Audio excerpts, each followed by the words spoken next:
Florida is on a mission. And that mission is to keep growing and to become the very best place in the world to get a job, to raise a family, and live the American dream. Governor Rick Scott back to work tonight after narrowly holding off Democratic challenger Charlie Crist in last night's governor's race. Both men separated by just 1% of the vote.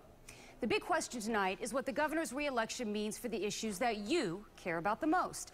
Brendan McLaughlin is taking action tonight, finding out what we can expect to see over the next 4 years. Brendan? Well, Linda, both candidates for governor claim to have different visions for the future of Florida, but what's actually going to get done or not get done for you now that we know Rick Scott has another 4 years?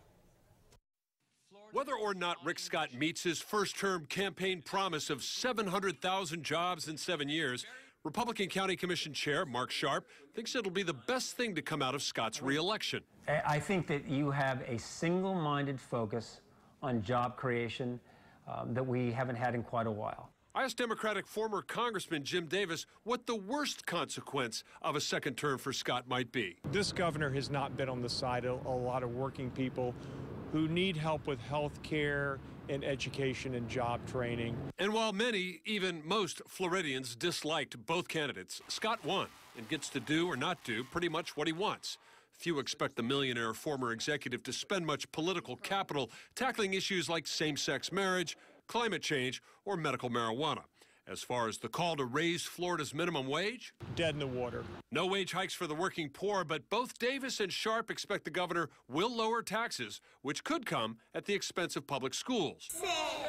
Rick Scott favors school choice through vouchers and privatization of public education, but he'll be pressured from the left and right not to neglect public schools. You got to go where the problem is, and that's the public school system, and you got to focus right there. But one of the single biggest decisions Scott has to make is whether to support the expansion of Medicaid in Florida, which would cover 850,000 uninsured Floridians with mostly federal dollars. Davis doesn't think Scott will do much to pressure the legislature to accept the money, but Mark Sharp thinks he may have no choice. What are you going to do? We've got a large number of people in this state, in this county, who are uninsured. They need health coverage.